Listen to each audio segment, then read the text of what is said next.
ମିଛେଇ ଝିଅ ଆରେ ଗୋଟେ ମିଛ ଉତ୍ତର ହଉ ପଛେ ମତେ ଆଜି କହିଦେଇ ଯା ସେଦିନ ଲାଜର ଓଠ ସହିତ ଓଠ ମିଶେଇ ତୁ କଣ କରିଥିଲୁ? ନିୟମ ସେଦିନ ରାଜ ଯାଇ ପହଞ୍ଚିଥିଲେ ମାଣିକଗଡ଼ ଆମ୍ବ ତୋଟାରେ। ମୁଁ ମୋ ସାଙ୍ଗମାନଙ୍କ ସହିତ ଡାହି ମାଙ୍କଡି ଖେଳରେ ମାତି ଯାଇଥିଲି। ହଠାତ୍ ଝଡ଼ ବର୍ଷା ମାଡ଼ି ଆସିଲା ଆଉ ମୁଁ ଦେଖିଲି କଲିକତାର ଗୋଟେ ପ୍ରସ୍ଟିଚ୍ୟୁଟ୍ ମୋହିନୀ ସେଦିନ ଗୁଣ୍ଡାମାନଙ୍କ ଆକ୍ରମଣରେ ନନ୍ଦିନୀ ସବୁଦିନ ପାଇଁ ଆଖି ଏକଦମ ମିଛ କହୁଛ। ଏ ମୋ ଝିଅ ନନ୍ଦିନୀ, ଏ ମୋ ଝିଅ ନନ୍ଦିନୀ। ମୁଁ ଜାଣିଛି ରକ୍ତ ତା ରକ୍ତକୁ ନିଶ୍ଚୟ ଚିହ୍ନିବ। ତମେ ଜାଣିନ ରାଜ, ରକ୍ତରେ ଏମିତି ଏକ ଚୁମ୍ବକୀୟ ଶକ୍ତି ଅଛି ସେ ଯଦି ତା ନିଜ ରକ୍ତକୁ ଛାତିରେ ଚାପୁଡ଼ି ଧରିବ ନା ତା ଦେହରେ ଗୋଟେ ଐଶ୍ୱର୍ଗିକ ଶିହରଣ ସୃଷ୍ଟି ହବ।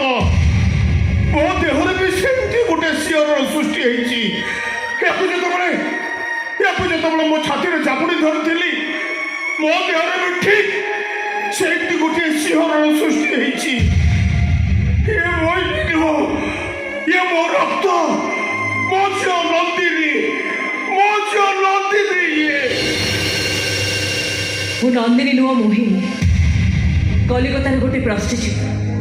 ମୁଁ ବାସ୍ ନନ୍ଦିନୀ ଭୂମିକାରେ ଅଭିନୟ କରୁଥିଲି। ଆଉ ଆଜି ଅଭିନୟ ସରିଯାଇଛି। ମୁଁ ଯୋଉଠୁ ଆସିଥିଲି ପୁଣି ସେଇଠିକି ଫେରିଛି। ତୁ ଯିଏ କହୁନା କାହିଁକି ତୁ ମୋ ପାଇଁ ମୋ ଝିଅ ନନ୍ଦିନୀ, ମାଣିକଗଡ଼ର ଅଲିଅଳି ରାଜଜମା ନନ୍ଦିନୀ ଫେରିଯିବା ପୂର୍ବରୁ ଥରୁଟିଏ ପାଇଁ, ଅନ୍ତତଃ ଥରୁଟିଏ ପାଇଁ ତୁ ମୋତେ ବାପା ବୋଲି ଡାକରେ ମା। ଅନ୍ତତଃ ଥରୁଟିଏ ପାଇଁ ତୁ ମୋତେ ବାପା ବୋଲି ଡାକ ନନ୍ଦିନୀ।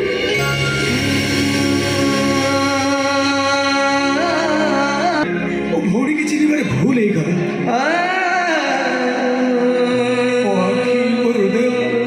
ସତରେ କଣ ଧୋକା ଖାଇଗଲେ? ତୁ ଛଳନା କଣ ସତରେ? ମୁଁ କିଛି ବୁଝିପାରିନଥିଲି। ଛଳନା କରୁନଥିଲି, ଅଭିନୟ କରୁଥିଲି। ମୁଁ ବାସ୍ ନନ୍ଦିନୀ ଭୂମିକାରେ ଅଭିନୟ କରୁଥିଲି। ରାଜକୁ ତାଙ୍କ ଘରକୁ ଫେରି ଆଣିବା ପାଇଁ ମତେ ଯାହା କରିବାକୁ ପଡୁଥିଲା ମୁଁ ସେଇଆ ହିଁ କରୁଥିଲି। ଭଗବାନଙ୍କ ପାଖରେ ମୁଁ ସବୁବେଳେ ଗୋଟାଏ ପ୍ରାର୍ଥନା କରିବି, ସେ ମତେ ଶୁଣେ। ତମ ଭଳି ଭାଇ ଆଉ ଆପଣଙ୍କ ଭଳି ବାପା ଦିଅନ୍ତୁ ସବୁ ଜନ୍ମରେ।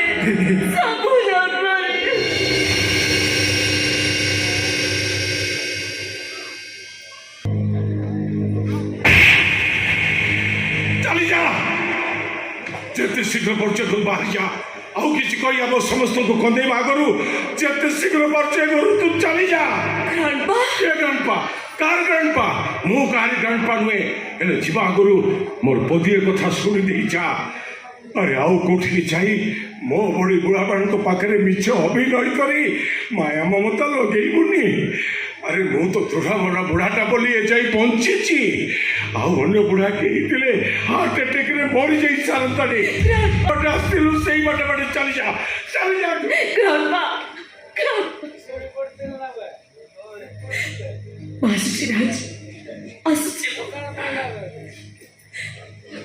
তুমি যাওনি, তুমি রয়েছো। देखो तुम जिए भी हो ना करेंगे। तुम जीवा କଥା କହିଲା ବେଳକୁ ସମସ୍ତଙ୍କ ନିଶ୍ୱାସ ଅଟକି ଯାଉଛି। ପ୍ଲିଜ ତୁମେ ଯାଅ। ମୁଁ ଏକା ଯାଉନି ରାଜ, ଗଲାବେଳେ ମୁଁ ତମକୁ ବି ମୋ ସାଙ୍ଗରେ ନେଇକି ଯାଉଛି।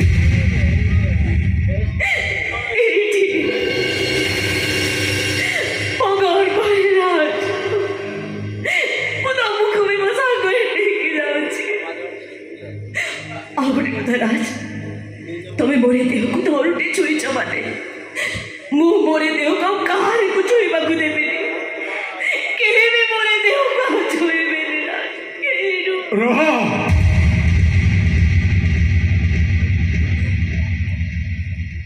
ମୁଁ କାହିଁକି ଧୀରେ ଧୀରେ ବିଶ୍ୱାସ କରିବାକୁ ବାଧ୍ୟ ହଉଛି ଯେ ତୁ ନନ୍ଦିନୀ ନୁହେଁ, ତୁ ହଉଛୁ ମୋହିନୀ।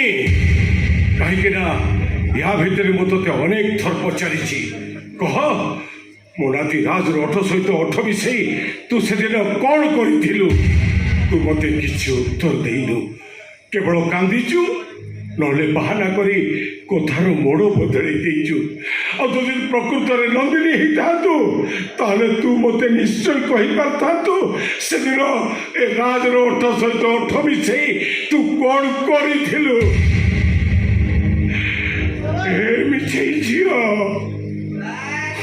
ଆରେ ଗୋଟେ ମିଛ ଉତ୍ତର ହଉ ପଛେ ମୋତେ ଆଜି କହିଦେଇ ଯା, ସେଦିନ ରାଜର ଓଠ ସହିତ ଓଠ ମିଶେଇ ତୁ କ'ଣ କରିଥିଲୁ?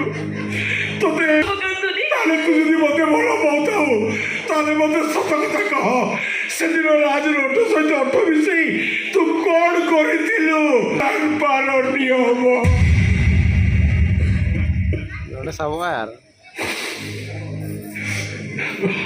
ସେଦିନ ରାଜ ଯାଇ ପହଞ୍ଚିଥିଲେ ମାଣିକଘର ଆମ୍ବ ତୋଟାରେ।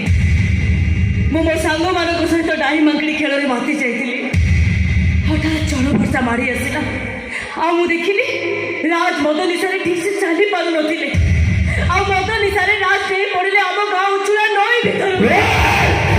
ତାଙ୍କୁ ଦେଖି ମୋ ସାଙ୍ଗମାନେ ସେଠୁ ଡରିକି ଚାଲିଗଲେ। ହେଲେ ବାକି ସାଙ୍ଗରେ ଏମିତି ତାଙ୍କୁ ଗଳିବ ଦେଖି ମୁଁ ବିଲକୁଲ ଚଢ଼ି ପାରିଲିନି। ଆଗ ପଛ କିଛି ନ ବିଚାରି ମୁଁ ବି ଡେଇଁ ପଡ଼ିଲି ଆମ ଗାଁ ଉଚ୍ଚୁରା ନଈ ଭିତରକୁ। ମୋରରେ ସାଧୁରେ ରାଜକୁ ବାନ୍ଧି ଟେକି ଆଣିଲେ ନଈ ବନ୍ଧ ଉପରକୁ। ମୁଁ ଦେଖିଲି ରାଜ ଚିନ୍ତା ନଥିଲା, ତାକୁ ଚେତା କରିବା ପାଇଁ ମୁଁ ବହୁତ ଚେଷ୍ଟା କଲି। ତାକୁ ପେଟକୁ ଚିପିଲି, ଛାତିକୁ ଚିପିଲି, ପେଟରୁ ସବୁ ପାଣି ବାହାର କଲି। ତାପରେ ବି ରାଜ ଚେତା ଫେରିଗଲି ଗ୍ରାମ। ଆଉ କିଛି ନ ଭାବି ରାଜକୁ ଓଠରେ ମୁଁ ଓଠ ଲଗେଇଲି। ଟୋକି ଚାଲିଲେ ତାକୁ ପେଟ ତାପରେ ରାଜକୁ ଚେତା ଫେରି ଆସିଲା। ରାଜକୁ ଚେତା ଫେରି ଆସିଲା।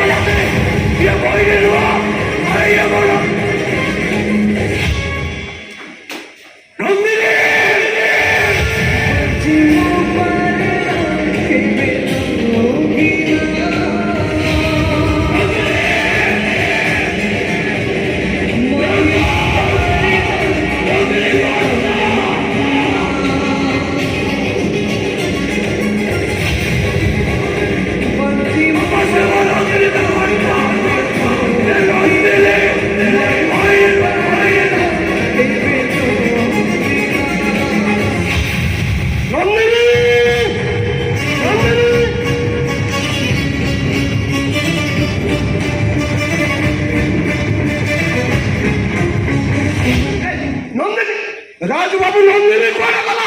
ସତ କୁହ, ସେ ମୋହିନୀ ନା ନନ୍ଦିନୀ? ନନ୍ଦିନୀ ଆଜ୍ଞା, ନନ୍ଦିନୀ ପରିସ୍ଥିତିରେ ପଡ଼ି ସେ ମୋହିନୀର ଅଭିନୟ କରୁଛି।